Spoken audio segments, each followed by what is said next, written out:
कई बार कुछ चीजें चेहरे पर न आए, इसलिए उसे क्या कर लिया जाता है? छिपा लिया जाता है। जहां कोई है ना। चीज नहीं पहुंच पाती, वहां पर जो शब्द होता है वहां पहुंच जाता है। सोच कर जब हम देखिएगा। लाइट को पढ़ते हैं तो लाइट के तौर तरीकों पर मीडियम का रोल प्ले काफी हावी होता है।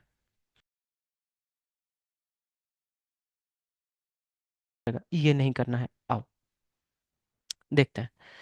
अब सीबीएसई कई सालों से इस पर नहीं पूछ रही है, इसे थोड़ा सा सेट असाइड किया हुआ है। लेकिन नहीं कर सकते, बिल्कुल नहीं कर सकते। किसी साल अगर पूछ लिया और अब तुम थ्रू नहीं हुए इस क्वेश्चन से, तो तुम्हें हो जाएगी दिक्कत। यही हो रहा है, हर साल यही हो रहा है। देखते हैं। इतना आसान है कि जिसे तुम रिजेंबल कर सकते हो, जो तुमने ग्रेविटेशन पढ़ा था 11th क्लास से। बिल्कुल सेम डिट्टो उसी तर्ज पर चलता है। जैसे ग्रेविटेशन में दो मासेस होते थे, एक यहाँ होता था, एक यहाँ होता था। दोनों मासेस के बीच में ये मालूम करना होता था कि फोर्स कितना लगेगा। आप लोगों ने फॉर्मूला पढ़ा होगा। यहां भी बस दोनों मासेस की जगह क्या बन गए हैं बच्चे? चार्जेस बन गए। मास की जगह आप लोगों ने क्या ले लिया? चार्ज ले लिया। डिस्टेंस दोनों के बीच में वही रखी गई, आर डिस्टेंस रखी गई। अब सवाल क्या है? सवाल भी वही पूछा गया है, सेम। कूलम्स लॉ भी यही बता रहे हैं कि होगा क्या। अब लैंग्वेज पर आना, जैसे मैं हर बार बताता हूं कि language plays a very crucial role. देखो क्या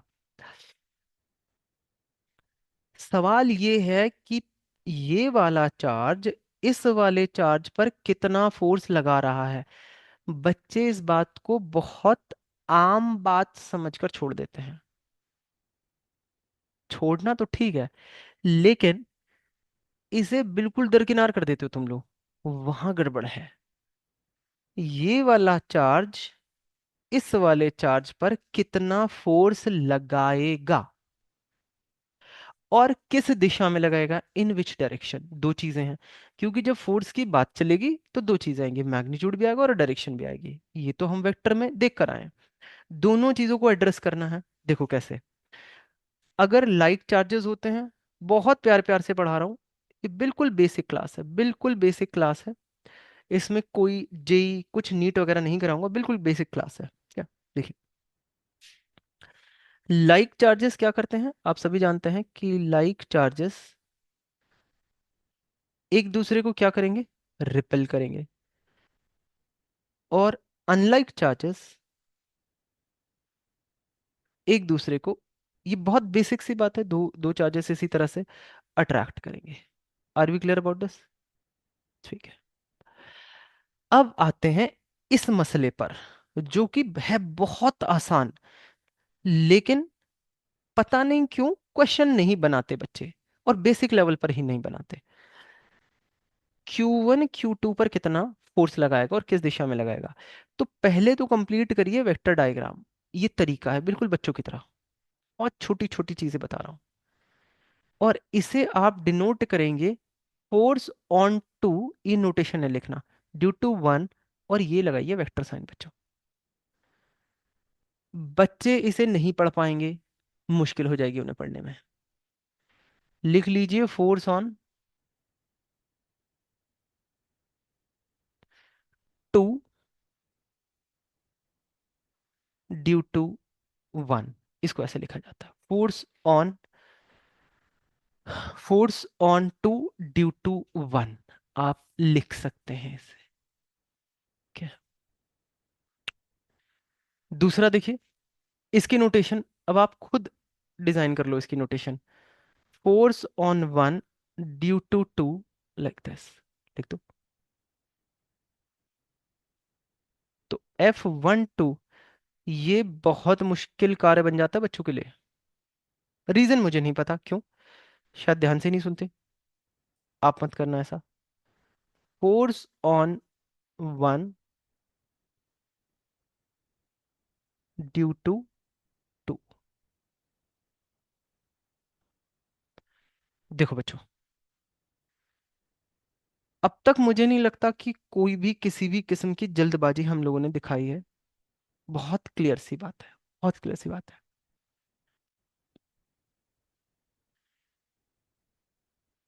ये अब हिंदी में देखो इसको कैसे करते हैं। ये वाला चार्ज इस वाले चार्ज को इधर धकेलेगा, ये वाला चार्ज इस वाले चार्ज को इधर धकेलेगा। तो मैग्नीट्यूड कितना होगा? अगर हम बात करें मैग्नीट्यूड की, देखो ये सिर्फ अभी वेक्टर नोटेशन में बातें चल रही हैं। अब मैग्नीट्यूड पर बात करते हैं। तो ये जो फोर्स होता है ना बच्चों, ये डायरेक्टली प्रोपोर्शनल होता है चार्जेस की मल्टीप्लिकेशन के, डिवाइडेड बाय, यानी इनवर्सली। इसे अभी फिलहाल के लिए हटा देते हैं। Square of the distance between them. हाँ बेटा, इसे हटाते हैं।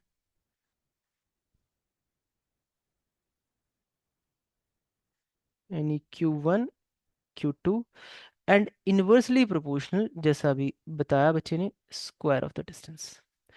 ये कूलम्ब्स फोर्स होता है, कूलम्बियन फोर्स इसको कहते हैं। और अगर प्रॉपर इसका फॉर्मूला अगर देखोगे तो ये कुछ ऐसा बनता हुआ नजर आ रहा है।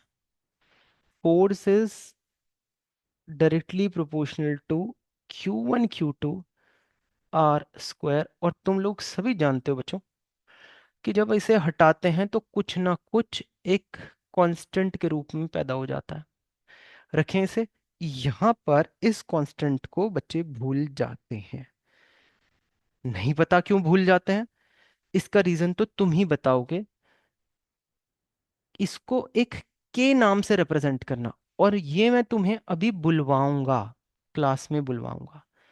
और कम से कम इसको तुम्हें दोहराना चाहिए 2 या 4 बार। छोटी ही बातें करनी है, कोई बड़ी बात नहीं करनी है हमें। कोई बड़ी बात नहीं करेंगे और फिर देखना किस तरह का रंग आना शुरू होता है।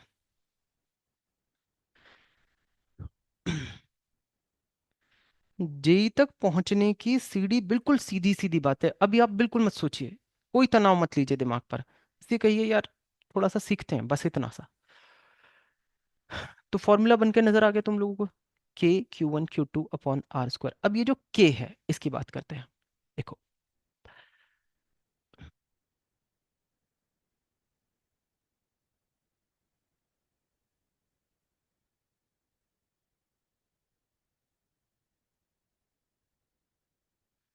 अब ये जो K है इसकी बात करते हैं।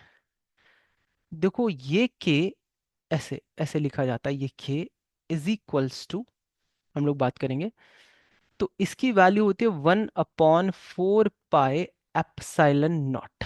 ये निकल कर आती है, इसका जो एक्सप्रेशन होता है वो ये निकल कर आता है। अब इसमें कुछ कुछ चीजें छिपी हुई हैं जिन्हें आपको जानना बहुत जरूरी है। इसको जानते हैं, इसकी पकड़ बनाते हैं। ये क्या है? 4 पाई तो तुम्हें पता है कांस्टेंट है। ये क्या आफत है? एक तो इसको कहते हैं, परमिटिविटी ऑफ हाँ फ्री बेटा, इसका नाम होता है, ग्रीक नोटेशन से इसका नाम होता है epsilon. Epsilon not. Epsilon not, okay. Spelling again may go wrong. और इसको अंग्रेजी में कहते हैं परमिटिविटी।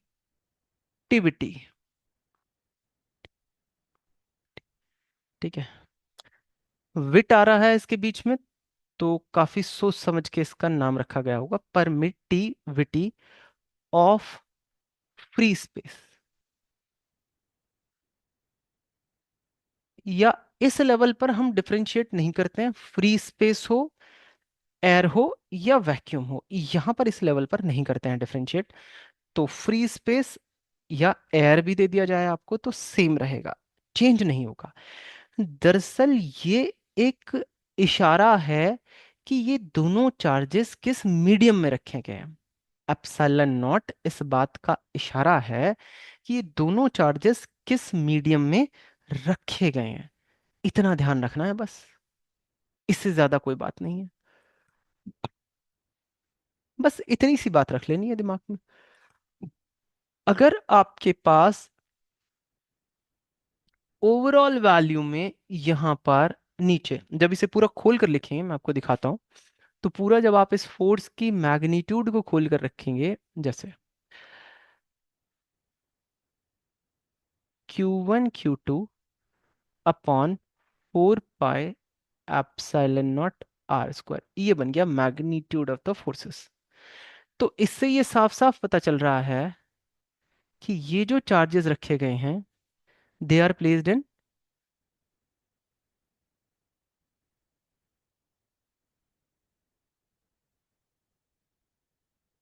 एयर और फ्री स्पेस। इतना ध्यान रखिए, इन दोनों के बीच में जो मीडियम है वो एयर या उसे फ्री स्पेस कहते हैं। बस इतना सा इशारा, कोई प्रॉब्लम अब तक किसी भी बच्चे को इसमें, मेरा नहीं ख्याल कि आपको कोई इसमें प्रॉब्लम होगी, बहुत आसान है। डायरेक्शन की बात करें तो दिख रहा है सर, डायरेक्शन तो डायग्राम में दिख रही है सर, ये इधर जा रहा है सर, ये इधर जा रहा है। न्यूमेरिकल में इसको कैसे लगाएंगे वो मैं आपको एग्जाम्पल के थ्रू करके दिखाऊंगा, क्योंकि बच्चे ना न्यूमेरिकल में परेशान होते हैं, बहुत बेसिक न्यूमेरिकल होते हैं, नहीं कर पाते, 4-6 महीने लग जाते हैं इसको ग्रैब करने में, इतने में वक्त निकल जाता है। अभी के लिए बस इतनी बातें दिमाग दिमाग में रख लीजिए। अविका बेटा, एक स्क्रीनशॉट ले सकती हो तुम इसका? Okay sir. Just take a screenshot. ले लिया। ठीक है, थैंक यू। ऑल राइट, आगे चलते हैं। अब ये सिनारियो कैसे चेंज हो रहा है, इस पर बात कर लेते हैं। कैसा सिनारियो? अभी बात हुई थी हमारी, सिनारियो है कि अब दोनों मीडियम, सॉरी दोनों चार्जेस मीडियम में आ गए हैं किसी में। अब तक हमारी बात चल रही थी कि इन दोनों के बीच में फ्री स्पेस यानी एयर था। अब आपने कुछ क्या डाल दिया बच्चों, एक मीडियम डाल दिया। अब मीडियम एयर तो रहा नहीं, तो आपने चेंज कर दिया। तो मैं जिस तरीके से आपको पढ़ा रहा हूं उसको जरा बस ध्यान से देखना। आपने दिमाग में ये रखना है, ये रखना है, बहुत लंबी चौड़ी इस पे बातें नहीं करेंगे हम। आपने दिमाग में ये रखना है कि जब दोनों चार्जेस के बीच में कुछ मीडियम प्लेस कर दिया जाता है, other than air, other than air, तो दोनों के बीच का जो इंटरेक्शन है, दरअसल वो एयर न होने की वजह से कोई और मीडियम जब आ जाता है तो वो इंटरेक्शन कमजोर पड़ जाता है।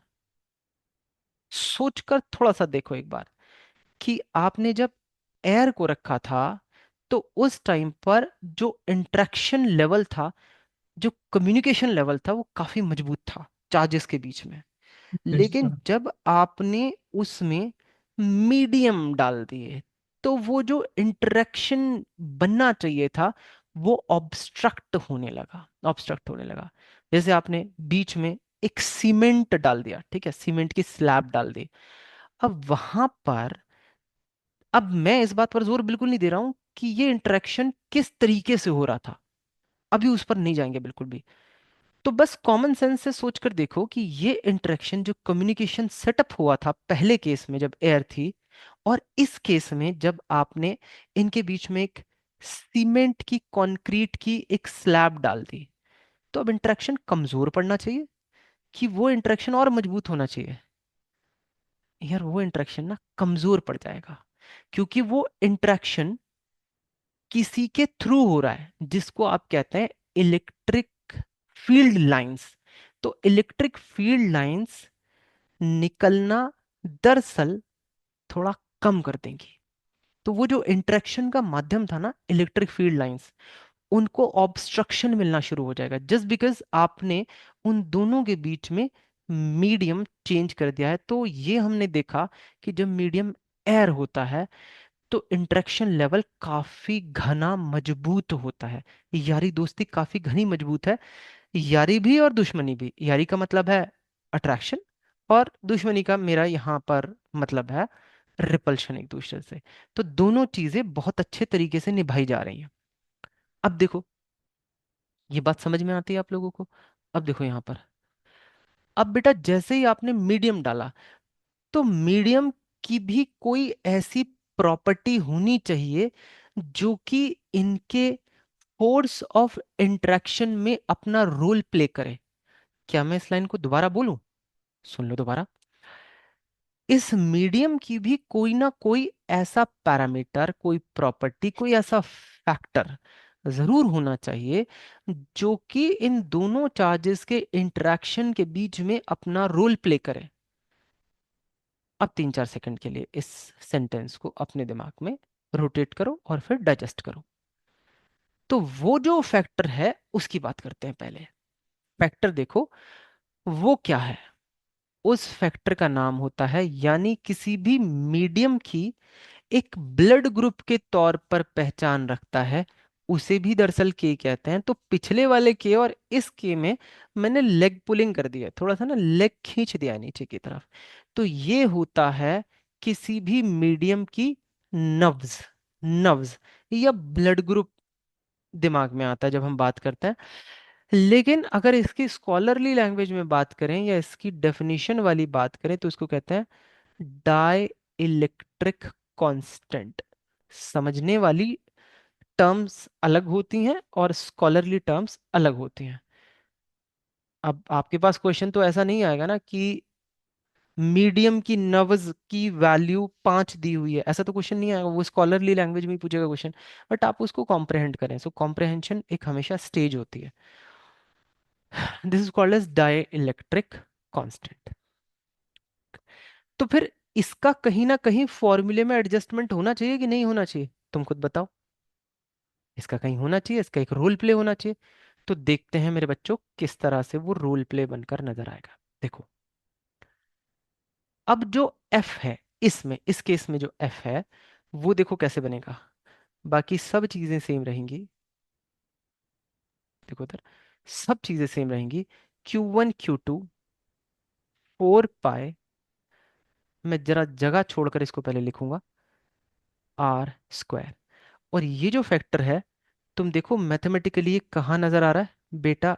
नीचे नजर आएगा तुम्हें, यहां जुड़ जाता है। तो पिछले वाले फॉर्मूले को कंपेयर करो और इस वाले फॉर्मूले को कंपेयर करो। पिछले वाले फॉर्मूले में जब हमने यहां बात किया था तो F इज इक्वल्स टू कितना था?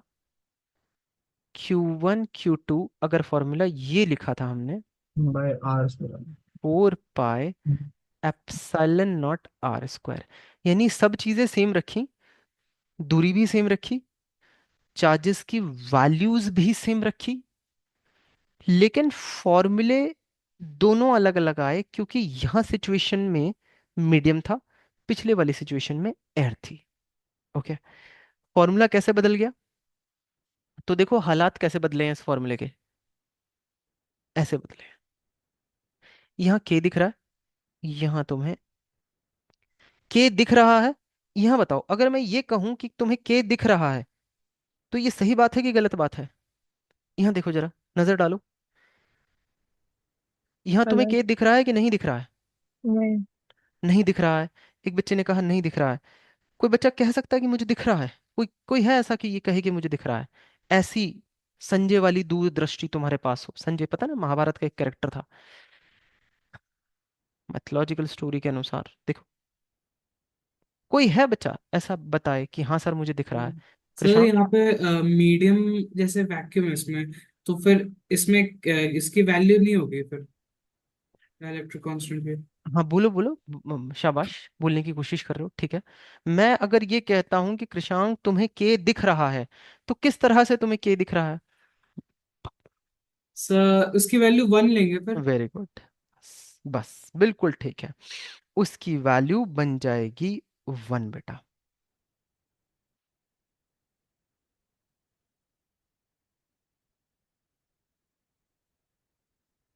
हम्म,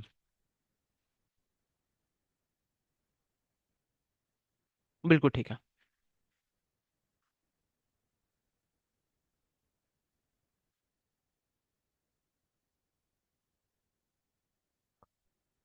तो इससे मुझे क्या इंटरप्रेट करने में मदद मिलती है कि सर देखिए, फॉर्मूला तो बेसिकली यही है, ओरिजिनल फॉर्मूला तो यही है, लेकिन जब ये के की वैल्यू 1 बन जाती है तो वो मुझे साफ साफ इंटरप्रिटेशन देता है कि दोनों चार्ज पार्टिकल्स के बीच का मीडियम क्या है? एयर है। या दूसरी इंटरप्रिटेशन ये बन जाती है कि डाइलेक्ट्रिक कांस्टेंट फॉर एयर की वैल्यू कितनी होती है? 1 होती है। क्या इस बात को डाइजेस्ट करने में किसी भी बच्चे को कोई दिक्कत आ रही है? देखकर बताओ। Are we clear about this? Clear है? बोलो। ठीक है। दूसरी बात जो तुम्हें ध्यान रखनी है, जो तुम्हें ध्यान में रखना है, मैंने क्या बोला था? देखो अब यहां से कहानी कहानी थोड़ा सा मोड़ ले रही है। अब यहां चीजें बच्चे के लिए बोझ सी बनने लगती हैं। मुझे फिर भी नहीं पता क्यों बनने लगती हैं। शायद कहानी में आजकल बच्चों को इंटरेस्ट नहीं रहा। हम्म, जमाना बदल रहा है। तो पर सुनो फिर भी ये कहानी। हम लोग सभी दादी नानी की कहानियां सुनकर बड़े हुए हैं, तो हमारे लिए कहानी, हमारे एज ग्रुप के लिए कहानी बहुत इंपॉर्टेंट बन जाती है। तुम भी सुन लो। देखो, मैंने कहा था कि जब फोर्स एयर में निकाला जाए तो इंटरेक्शन सबसे ज्यादा स्ट्रांग होता है। इंटरेक्शन सबसे ज्यादा स्ट्रांग होता है। अब वो चाहे इंटरेक्शन अट्रैक्शन का हो, चाहे रिपल्शन का हो। लेकिन अगर मैं ये कहूं कि कोई चीज इन दोनों के बीच में मैंने डाल दी है अदर देन एयर, तो इंटरेक्शन मैंने कहा था कमजोर पड़ता है बच्चों। मैंने क्या कहा था? इंटरेक्शन कमजोर पड़ जाता है। अब तुम ध्यान से देखो, जो मैंने सेंटेंस में बोला कि इंटरेक्शन कमजोर पड़ जाता है, यानी फोर्स की वैल्यू पक्की पक्की बात है कि क्या ही हो गई होगी? कम की ज्यादा? फोर्स की वैल्यू क्या हुई होगी? कम की ज्यादा? In comparison to this case, यहां अगर तुम कंपेयर हम्म। करोगे तो फोर्स की वैल्यू कम हुई होगी कि ज्यादा? सोच कर देखो। सर कम हुई होगी। मैंने अभी बताया, इंटरैक्शन कमजोर हो जाता है अगर आप एयर की जगह कोई और मीडियम ले लेते हैं। तो पक्की यस पक्की सर। बात है कि फोर्स की वैल्यू क्या हुई होगी? कम हुई कम। होगी। अब इन दोनों केसेस में जरा कंपेयर तो करना। अब इन दोनों केसेस में अंतर क्या है? दोनों फॉर्मूले में अंतर क्या दिख रहा है बस तुम्हें? कौन से टर्म का अंतर दिख रहा ए। है? बाकी सारा तो सेम है ना? बाकी यस सारा सर। सेम है। हाँ। तो क्या तुम ये अंदाजा नहीं लगा सकते? अगर मैं इस फॉर्मूले को देखो ऐसे लिखूं, बस यही गेम है, इससे ज्यादा कोई गेम होता नहीं है। देखो इतना सा ही गेम होता है कि फोर्स इन मीडियम, इसको कहते हैं फोर्स इन मीडियम, ये वाला। अब मैं यहां लिख देता हूं फोर्स इन मीडियम, क्योंकि ये आ गया, देखो इसके साथ के आ गया ना। तो फोर्स इन मीडियम। अब इतना देखो जरा, इतनी बातें करो, बाकी सब छोड़ छाड़ के इसको पकड़ो। ये तो यही है ना जो तुम्हें दिख रहा है। ये देखो, ये दिख रहा है तुम्हें, ये पूरा टर्म वही था। तो क्या मैं इसे ऐसे लिख सकता हूँ? Force in air divided by के। देख सकते हो तुम लोग? देखो कृषांक, इज इट ओके? हाँ सर। ओके। अब मैंने तुमसे कहा फोर्स इन मीडियम। अब ये बहुत नॉर्मल सवाल बन गया है। अब मुझे ऐसा लगता है 6 7 का बच्चा भी अगर ठीक से सुन ले तो उसका जवाब दे देगा। फोर्स इन द मीडियम कम हो गया है किससे? फोर्स इन द एयर से। सिस्टम वही है, सारी चीजें वही हैं, कुछ चेंज नहीं हुआ। तो जब चेंज नहीं हुआ और फिर भी मीडियम में फोर्स क्या हो गया बच्चों? कम हो गया। तो इस के की वैल्यू किसी भी मीडियम के लिए मोटा मोटा कितनी होनी चाहिए तुम्हारे अंदाजे से, यानी न्यूमेरिकल वैल्यू? सोचकर बताओ, सोचकर बताओ। 1 से ज्यादा। 1 से ज्यादा? दोबारा सोच सकते हो।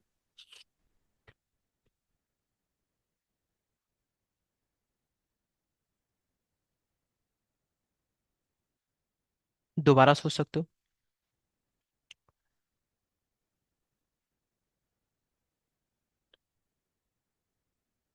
मैं जवाब का वेट कर रहा हूँ, आराम से सोचो, अभी अपने आप को पूरा टाइम देकर सोचो, तो वंस एंड फॉर ऑल हो जाएगा एडजस्टमेंट, बार बार नहीं सोचना होगा। अगर मुझे मीडियम में फोर्स की वैल्यू को कम करना है और एक्सप्रेशन तुम्हारे पास पड़ा हुआ है, तो के की वैल्यू को कितना होना चाहिए न्यूमेरिकली? बोलो बच्चों।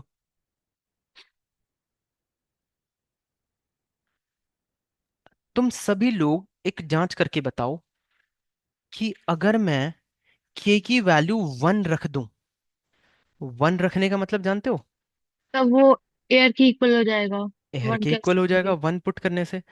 और हाँ। अगर मैं 1 से कम कोई वैल्यू रख दूं, लेट्स से फॉर एग्जांपल 0.5 रख दूं, तो 5 टाइम ज्यादा हो जाएगा।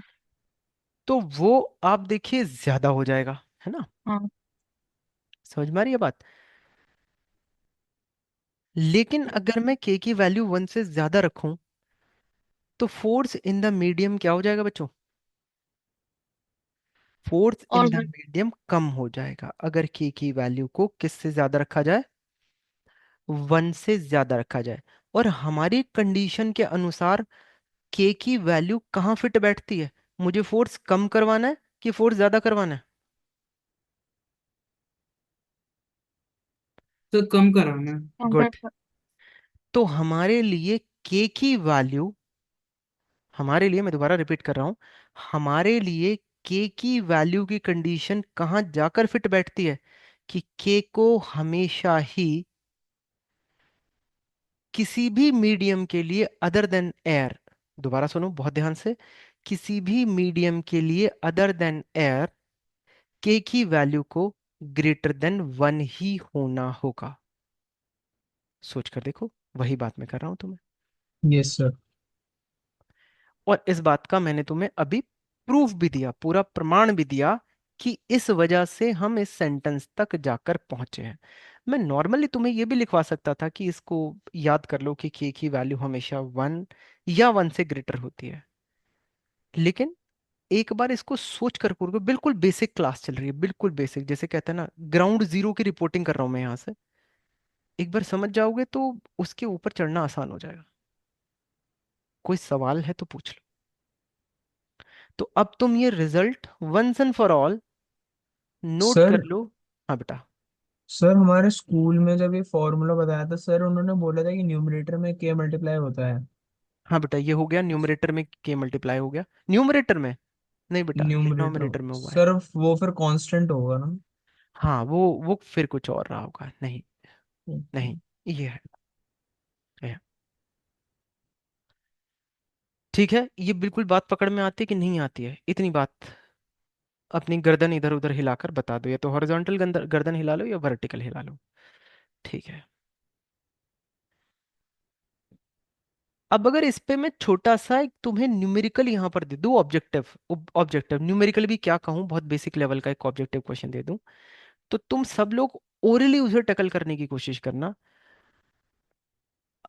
Out of which of the following option is the correct value of के? क्वेश्चन समझ गए? Out of which of the following is the correct value of के? हम्म। ए ऑप्शन, ओरली समझना, ओरली बोल रहा हूं, पहला ऑप्शन 0, दूसरा ऑप्शन -5, तीसरा ऑप्शन 0.5, चौथा ऑप्शन 80। बी, लास्ट वाला। तो लास्ट 0.5। वाला 0.5 ये बच्चा कह रहा है, एक बच्चा कह रहा है लास्ट वाला, और कोई बी। बच्चा? इस निहाना which? Sir I think it's D. It's D. Okay, sir it's, I also think so it's D. It's D, D for Delhi, right? Yes sir. Okay, देखो तो बात कर लेते हैं। हाँ, जिन जिन बच्चों ने डी ऑप्शन टिक किया है वो बिल्कुल ठीक है। देखो मैंने अभी तुम्हें क्या बताया था कृषांक, बात को सुनो ध्यान से। मैंने ये बताया था कि के की वैल्यू 1 या 1 से ग्रेटर होती है। 1 किस केस में होती है के की वैल्यू, बताइए? एयर के केस में। एयर के केस में। और बाकी सभी मीडियम्स के लिए, क्योंकि इस फॉर्मूले को तुम्ही ने बताया था, अगर सर वैलिडेट करना है तो के की वैल्यू को 1 से क्या होना पड़ेगा, ज्यादा होना पड़ेगा ना बच्चे। और तुम्ही समझ ने गया। समझ गए ना कि तुमने गलती कहाँ की। बस जब के की वैल्यू 1 और 1 से ग्रेटर होनी है तो देखो, छोटी भी नहीं हो सकती, तो माइनस में तो भूल ही जाओ। क्यों भाई, माइनस में तो भूल ही जाओ, तो माइनस वाला ऑप्शन खत्म कर दो, 0.5 वाला वैसे ही खत्म कर दो। Are you getting me. Zero भी खत्म हो जाएगा क्योंकि वो भी तो 1 से छोटा ही आ गया। एक क्या ऑप्शन बचा, 80। तो ये 80 आप मुझसे पूछ सकते हो, वैसे तो हर मीडियम की के की वैल्यू अपना अलग होती है, लेकिन 80 या 81 हम मोटे मोटे तौर से याद करके चलते हैं कि ये वाटर की होती है। ये वाटर एज अ मीडियम की हम 80, या कई किताबों में इसे 81 लिया जाता है। तुम भी यस याद सर। कर लो। तो हमने दो वैल्यूज ऑफ के याद कर ली। एक तो एयर की, एयर का कितना है, 1 है 1। बच्चों। दूसरा, अभी हमने देखा वाटर का कितना है। और 80। तीसरा और मैं बता देता हूं, उसको ध्यान में रखना। 1 या 1 से बड़ा तो इनफाइनाइट भी तो जा सकता है। क्या इनफाइनाइट हो सकती है के की वैल्यू, पहले तो ये बताओ। सर नहीं, मेरे ख्याल से। सर नहीं हो सकती। नहीं हो सकती, पर मैंने सेंटेंस क्या लिखवाया तुम लोगों को, ग्रेटर देन वन होना चाहिए। 1 या 1 से बड़ा, ग्रेटर देन वन या वन इक्वल टू से। 1, ठीक है। 1 के केस में एयर बन जाता है, तो 1 से बड़ा तो इनफाइनाइट भी है। एक वैल्यू, बहुत बड़ी वैल्यू, इनफाइनाइट का मतलब एक्चुअल इनफाइनाइट ना मानकर एक बहुत बड़ी वैल्यू लेते हैं फिजिक्स में। तो क्या पॉसिबल नहीं है एक बहुत बड़ी वैल्यू। सर स्पेस में। मैं बता देता हूं, ऐसा मेटल्स के केस में होता है। तो याद रख लीजिए इसका, आगे मैं बारंबार तुम लोगों को प्रमाण भी देता रहूंगा, डोंट वरी। अभी आप लिख लीजिए, अभी आप लिख लीजिए कि जब दो चार्ज पार्टिकल्स दो charge particles metal as a medium में पड़े होते हैं, तो उन दोनों के बीच में जो force, mutual force of attraction या रिपल्शन होता है, वो बच्चों जीरो होता है। अब ये बताओ तो जीरो क्यों बोला मैंने, अब सोचकर बताओ। जब के इन्फिनाइट हो जाएगा। जब के इनफाइनाइट हो जाएगा और के का रोल डिनोमिनेटर में है, तो पक्की बात है कि फोर्स दोनों के बीच में कितना हो जाएगा, इनफाइनाइट, सॉरी जीरो। फोर्स हो जाएगा जीरो। अब थोड़ा सा सोच कर देखो, हल्का सा put your thinking caps on. मैं बहुत धीमे धीमे पढ़ा रहा हूं, यही तरीका है मेरे पढ़ाने का। ये ठीक पेस है तुम लोगों को, आप लोग बता सकते हैं कमेंट करके, चैट बॉक्स में कमेंट कर दो कि मेरे पढ़ाने का ठीक पेस है, कि मुझे थोड़ा सा एक्सेलरेट करना चाहिए, कि धीमा होना चाहिए, या आप लोगों के लिए बिल्कुल ठीक चल रहा है मामला। तो चैट बॉक्स में ज़रूर लिखो, इंटरेक्शन बहुत ज़रूरी है। बिना इंटरेक्शन के मुझे दिक्कत हो सर जाती है। बोल के बताते हैं। हाँ, बोल कर बता दो अभी का। तो सही चल रहा है। ओके, बाकी लोग चैट में लिखो। ओके,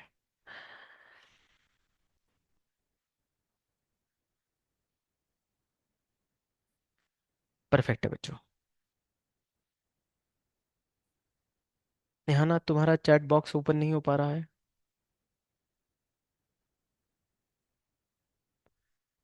लिखिए लिखिए। हाँ, लिख दिया, ओके।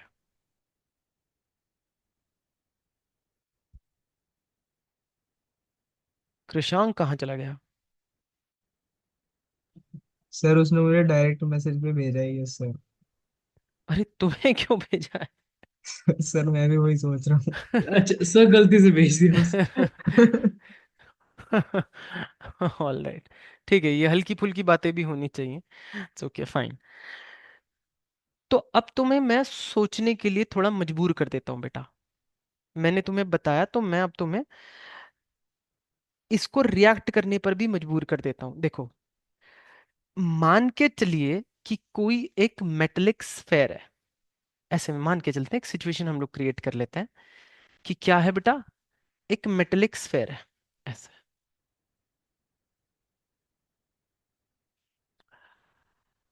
और हम लोग यहां पर दो चार्जेस कंसिडर करते हैं बेटा। और वैसे भी मेटेलिक स्फेयर है, तो आप ये मानकर चलोगे कि यहां पर इलेक्ट्रॉन्स तो मौजूद होंगे ही होंगे।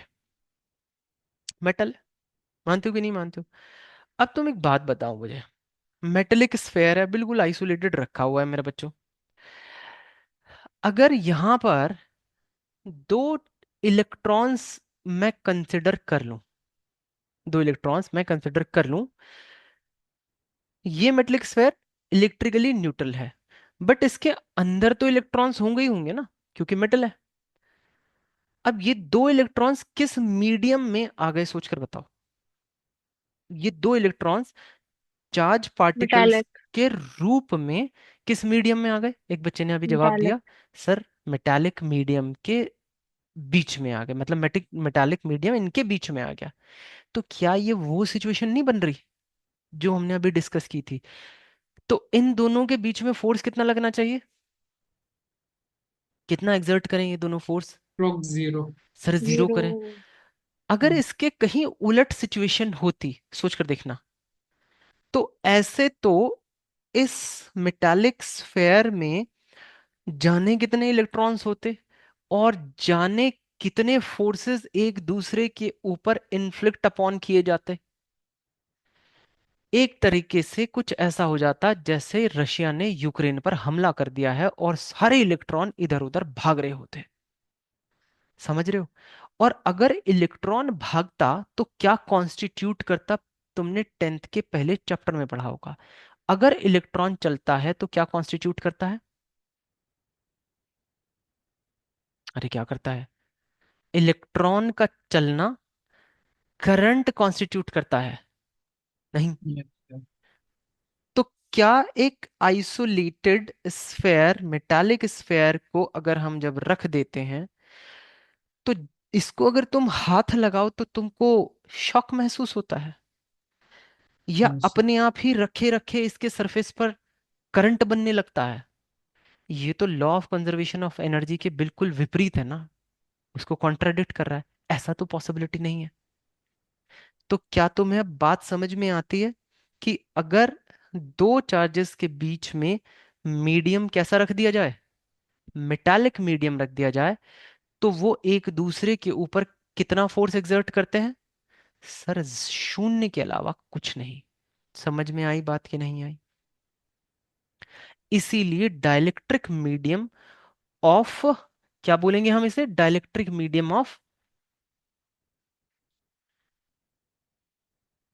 Metallic medium, dielectric constant, beg your pardon, dielectric constant of a metallic medium is always infinite, is always infinite।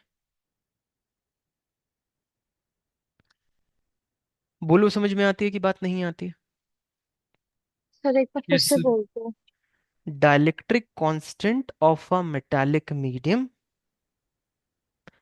Sir. is always constant. Constant नहीं, infinite. Infinite infinite. Infinite. Water के लिए मैंने कितना याद कराया था अभी? 80।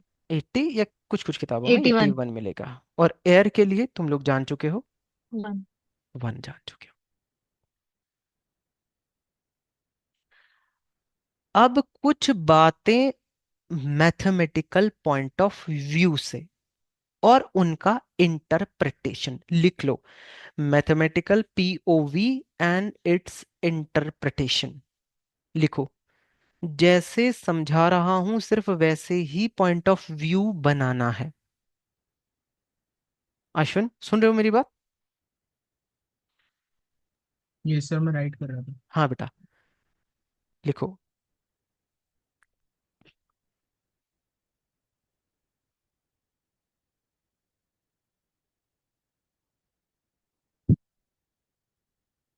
देखिए,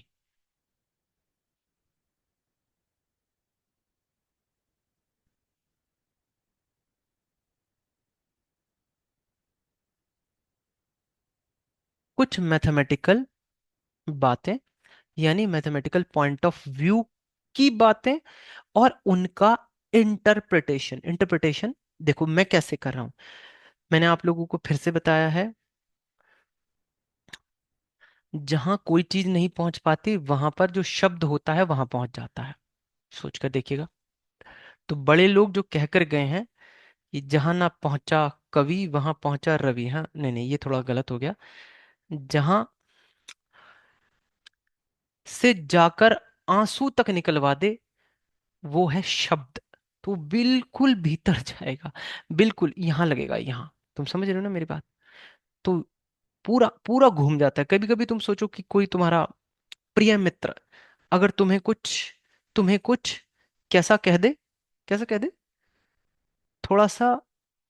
अपशब्द तुम्हें कह दे, तो तुम्हें क्या लगता है? तुम्हें ऐसा लगता है इसके बाल नोच लूंगा, ऐसा लगता है ना, फील होता है ना? तो तो वो किस वजह से है? क्योंकि वो शब्द ना वो घूम रहा होता है, वो वहां पर वो सर्कुलेट कर रहा होता है, बार बार बार बार घंटियां बजा रहा होता है ऐसे करके। देखो, अब तुमने देखा कि सर जब आप किसी मीडियम में फोर्स का फॉर्मूला लिखवाएंगे, अब मैं आगे क्या बोलूंगा तुमसे? अब मैं तुम्हें सिचुएशन ही दूंगा। इन दोनों चार्ज पार्टिकल्स के बीच में एयर है, इन दोनों चार्ज पार्टिकल्स के बीच में एयर नहीं है, कोई और मीडियम है। तो तुम्हें फॉर्मूला लिखना है। तो एयर वाले के लिए तुम सिंपल सिंपल फॉर्मूला लिख दोगे, sir 1/4 pi epsilon naught Q1 Q2/r²। अब ये प्रिलिमिनरी स्टेजेस पर इस तरह की बातें होनी चाहिए। तो फोर्स अगर मैं मीडियम में बात करूंगा तो आप सीधे सीधे ये बोलोगे, अभी पूरा पूरा बोलना, शॉर्टकट अभी धीरे धीरे बनाएंगे। 4 पाई, और नीचे सर आप ये लेग पुल्ड वाला डाइलेक्ट्रिक कांस्टेंट है, तो आप ये लिखोगे R²। क्या क्या? अब मैंने कहा थोड़ा सा इसमें मैथमेटिकल पॉइंट ऑफ व्यू डाल देते हैं। तो मैथ्स क्या कहता है, यार तुम अगर एयर होता तो एयर के लिए फॉर्मूले में बस कितना चेंज करते हो, कितना चेंज करते हो कि के की वैल्यू 1 कर देते हो। तो क्यों ना इन दोनों फैक्टर्स को, ये जो दो फैक्टर्स हैं, इन दोनों फैक्टर्स को मल्टीप्लिकेशन में मानते हुए तुम एक एक एब्सोल्यूट टर्म बना दो, एब्सोल्यूट टर्म बना दो। जैसे अगर हम लोग कहें सिक्स, सिक्स एक एब्सोल्यूट टर्म है किन दो फैक्टर्स की? बोलना जरा। 2 और 3 की, टू और इजंट थ्री। इट? 2 और 3, तो 2 × 3 = 6। सो 6 एक एब्सोल्यूट टर्म आती है 2 और 3 की मल्टीप्लिकेशन, यानी दो फैक्टर्स की। तो अगर मैं इन्हें दो फैक्टर्स के तौर पर कंसिडर कर लूं तो इनकी मल्टीप्लिकेशन भी मुझे एक एब्सोल्यूट टर्म दे सकती है कि नहीं दे सकती है? बस मैथ्स यही तुमसे कह रहा है। बोलो हाँ या ना। ठीक है, तो क्या हम इसको एक नया एब्सोल्यूट टर्म बोल सकते हैं? हाँ बच्चों, बोल सकते हो। और इसका मतलब होता है, कोई पढ़कर बताएगा? ये थी परमिटिविटी ऑफ फ्री स्पेस। ये मैंने क्या लिखा है, इसको क्या फिर बोलूं मैं? Sir absolute permittivity. Absolute permittivity. बहुत बढ़िया, बहुत बढ़िया, लिख लो। तो ये बन गई एब्सोल्यूट परमिटिविटी, और मैथमेटिक्स का एक फॉर्मूला भी बन गया फिजिक्स से इवॉल्व होकर। कोई दिक्कत परेशानी? ये आपस में चैट चैट मत खेलना बिल्कुल भी, कोई बचकानी हरकत नहीं करनी है, बहुत ध्यान से पढ़ना। कहा है ना, ईमानदारी, दुनियादारी नहीं, ईमानदारी।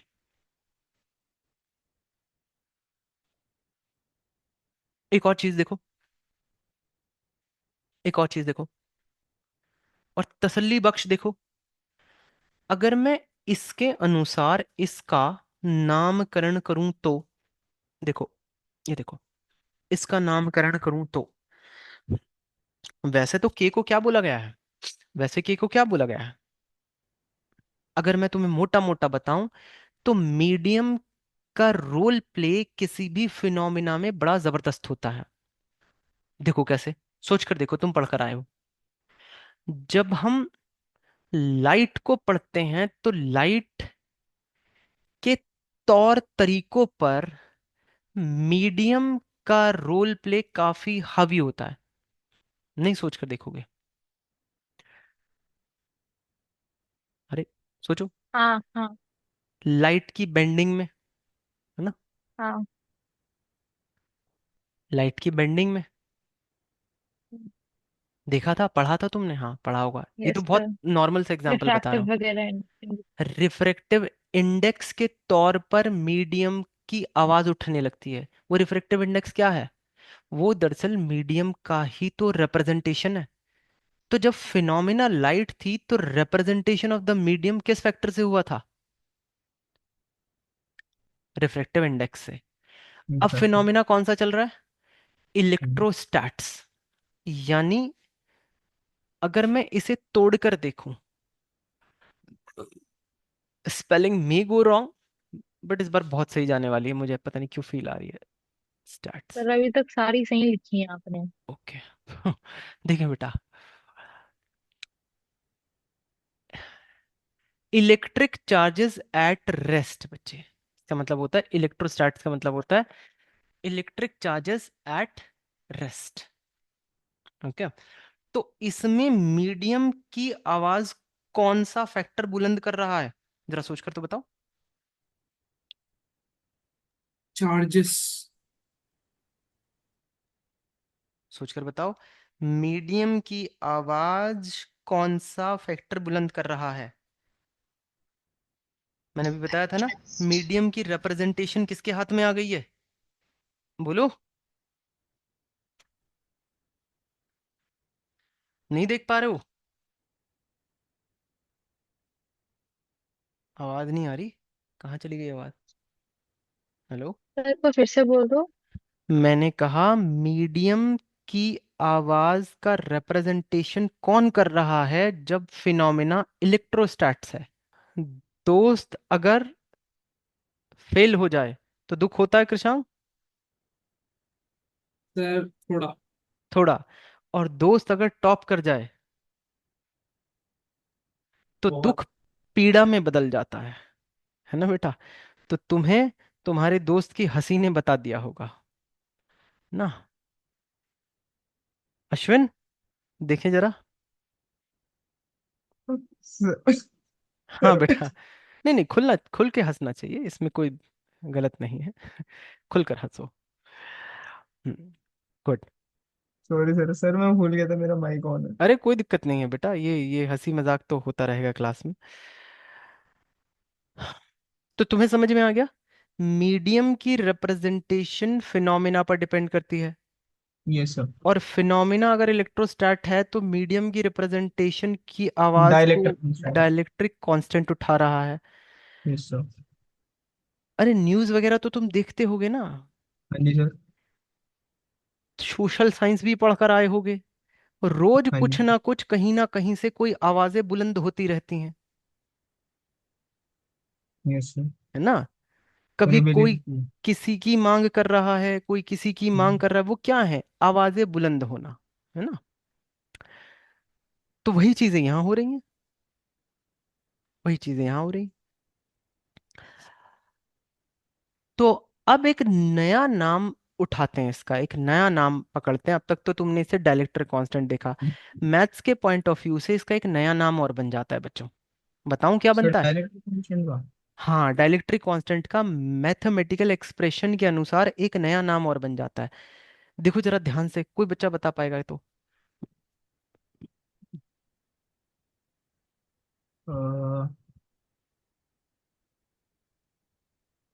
सोच कर देखो, मैथमेटिकल एक्सप्रेशन के अकॉर्डिंग इसका एक नया नाम बनता हुआ नजर आएगा तुम्हें।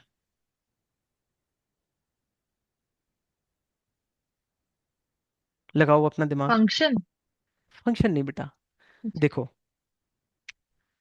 जब दो चीज का रेशो होता है तो उसे कहते हैं तुलनात्मक स्थिति।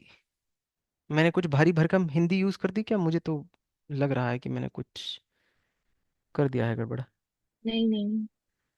क्या कहते हैं जब दो चीजों की सर तुलना से तुलना, रिलेटिव पर तुलनात्मक, हाँ। अब उसे रिलेटिव अगर तुम इंग्लिश में कन्वर्ट करो, है ना बेटा, इंग्लिश में कन्वर्ट करो तो अश्विन तुम सही कह रेफरेंस। रहे हो। Relative permittivity. यस बेटा, उसका ओ। नया नाम बन जाता है रिलेटिव परमिटिविटी। तो ये डाइलेक्ट्रिक कांस्टेंट का ही दूसरा नाम होता है रिलेटिव परमिटिविटी, लिख लो। सर ये यूनिटलेस ही है ना? और क्योंकि दोनों परमिटिविटी का ये रेशियो है तो इसकी यूनिट नहीं होनी चाहिए। तो डाइलेक्ट्रिक कांस्टेंट या रिलेटिव परमिटिविटी, जैसे रिलेटिव डेंसिटी होती है, रिलेटिव वेलोसिटी होती है, इसी तरह से रिलेटिव परमिटिविटी होती है, इसकी कोई यूनिट नहीं होती। सर एक मिनट, रिलेटिव परमिटिविटी जो है वो एब्सोल्यूट और नॉट के बीच में है, या फिर एक मीडियम और एक नॉट क्या के बेटा बीच में क्या? एब्सोल्यूट ये मैन और एब्सोल्यूट। एब्सोल्यूट और परमिटिविटी ऑफ फ्री स्पेस का रेशो है ये। हाँ। ओके। हम्म। तुलनात्मक स्थिति, अगर मैं इस तरह से बात करूं तो, सर मीडिया के साथ जब कोई मीडियम होता है तो सर उसके साथ चेंज होती है। हाँ और बेटा। अगर हम्म। और अगर एब्सोल्यूट एयर के साथ है तो वो मतलब वही रहेगी ना, वो के मतलब 1:80 के रेशियो में जो आप बता रहे थे। हाँ अगर देखो, एयर के लिए absolute sorry relative permittivity of free space तो नीचे हमेशा सेम रहना है, तुम हम्म। समझ रहे हो। तो ऊपर का ही फैक्टर चेंज होएगा, हमेशा जब भी चेंज होगा तो हाँ ऊपर का फैक्टर चेंज होगा। हाँ हाँ। और उसी से के बनता चला जाएगा। सर इसके कोई डायमेंशन होता है डायमेंशन या डायमेंशनलेस पर बात क्वांटिटी? कर लेते हैं। अब डायमेंशन तो यूनिट से अलग होता है, जरूरी थोड़ी है कि जिनकी यूनिट ना हो उनके डायमेंशंस भी ना हो, ऐसी ऐसी तो कोई बात नहीं है ना हाँ बेटा। जी सर। जस्ट होल्ड करेंगे, जस्ट होल्ड करेंगे।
हाँ बच्चों, तो क्या बातें चल रही थी हमारी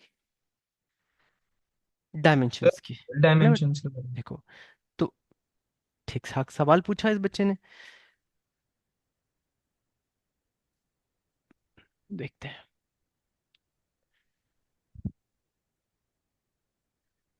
देखो, आप लोगों ने इस तरह से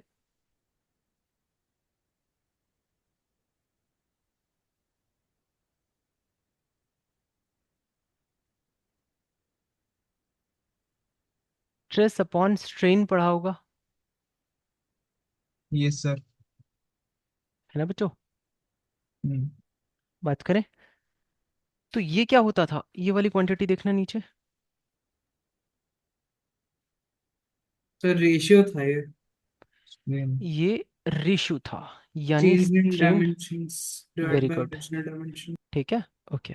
चेंज इन डायमेंशंस, यानी हम डेल्टा एल बोलें तो ओरिजिनल डायमेंशन अगर हम देखें एल, समझ में आया। तो हम्म। क्या बोलते हो तुम कि सर स्ट्रेन स्ट्रेन में अगर तुम देखो तो ये डायमेंशन लेस बन जाता, बिकॉज ऊपर भी जो डायमेंशन होगा नीचे भी जो डायमेंशन होगा वो कैंसिल। खत्म हो जाएगा। बट अगर तुम यहाँ देखो इसको, इसको देखते हैं। पूरा फॉर्मूला हम लोग लिखते हैं या ऐसे करके, k is equals to absolute permittivity upon permittivity. ठीक है, पहले तो इसका निकालने की कोशिश करते हैं कि सर ये परमिटिविटी का कितना आएगा। तो जाहिर सी बात है उतना ही एब्सोल्यूट परमिटिविटी का आएगा। इसको कैसे निकालें sir? Force is equals to 1/4 pi epsilon naught Q1 Q2 upon R²। ये देखो, बिल्कुल एक एक चीज क्लियर करके बता रहा हूँ, बहुत बेसिक चीजें हैं। तुम ना एप्सिलॉन नॉट को इधर ले लो और इसको कहाँ ले जाओ, नीचे ले जाओ। अब देखो यूनिट्स क्या बन रही हैं इसकी, चेक करो यूनिट्स क्या बन रही है। यूनिट चेक करें तो कूलम कूलम स्क्वायर स्क्वायर पर न्यूटन मीटर स्क्वायर। मीटर। देखो चेक करो, समझ हाँ में आ जी गया? सर। ओके, इसके अगेंस्ट, इस यूनिट के अगेंस्ट कुछ ना कुछ क्या होगा, डायमेंशन होगा ही होगा। डायमेंशन। Yes sir. यहां भी तुम्हें पता है कि यहाँ MLT-2 होता ही होता है, यस सर। एल और स्क्वायर। इधर एम एम तो स्क्वायर है। तो पक्का पक्का, अब कूलम चार्ज एक बेसिक यूनिट तो नहीं होती है, एम्पेयर को लेते हैं हम। तो एम्पेयर इज इक्वल्स टू होता है चार्ज इनटू टाइम। तो अगर तुम देखोगे तो ये बनेगा CT-1, सॉरी मैंने कुछ गलत कर दिया, A × T, ये चार्ज बनेगा, ये चार्ज का डायमेंशंस बनेंगे। तो पक्की बात है कि न्यूटन मीटर स्क्वायर नीचे वाला इसे काटेगा तो है नहीं। समझ में आ गया तुम्हें? अरे बोलो, समझ में आ यस गया? सर। तो इस यूनिट के साथ इसके डायमेंशंस भी हैं, ध्यान रखना। इस यूनिट के साथ इसके डायमेंशंस भी हैं। लेकिन लेकिन अब अगर तुम यहां देखो तो एब्सोल्यूट के भी तुम यूनिट यहां लिखोगे, सेम यूनिट यहां लिखोगे, सेम यूनिट यहां रखोगे। ओके, तो ये क्या हो जाएंगी आपस में, कट हो जाएंगी। तो के का डायमेंशन कितना आया सर? ये हो गया डायमेंशन लेस।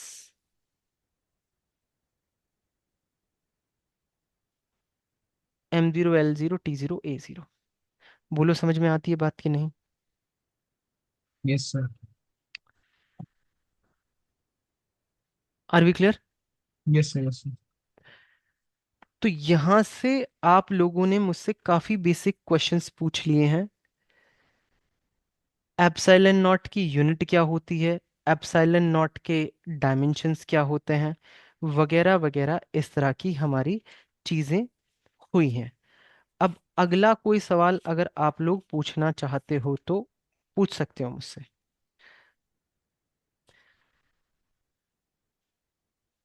No sir. कोई भी बच्चा नहीं पूछना चाहता?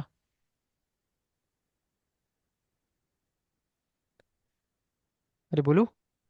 सर आज का सेशन थोड़ा बैक टू बेसिक्स था ना, तो ज्यादा डाउट है नहीं हो रहा है। अच्छा, बैक टू क्लियर बेसिक्स था। था, हाँ क्लियर है। बिल्कुल। बिल्कुल ठीक है, बिल्कुल ठीक है, समझ गए? तो यस सर। हम लोग इतनी बात पर आज अपनी क्लास यहाँ छोड़ रहे हैं, इतना बेसिक पार्ट को कवर करते हुए छोड़ रहे हैं। लेकिन ध्यान रहे, अभी इससे बात और ऊपर बढ़ेगी। ये बिल्कुल बेसिक लेवल है, बिल्कुल बेसिक लेवल है, लेकिन बात इससे और ऊपर बढ़ेगी। तो आप लोगों ने दो चीजें मुझे देनी है, मैंने पहली कहा आप लोगों से, वो नहीं भूलना है। हर क्लास में आप लोगों से मैं पूछूंगा कौन सी चीजें हैं, कौन कौन सी, मैं तो खुद ही भूल गया, पूछूंगा क्या? ईमानदारी। ईमानदारी, हाँ, नो दुनियादारी, सिर्फ ईमानदारी, और दूसरा क्या बोला था मैंने? तुम भी भूल सर गए।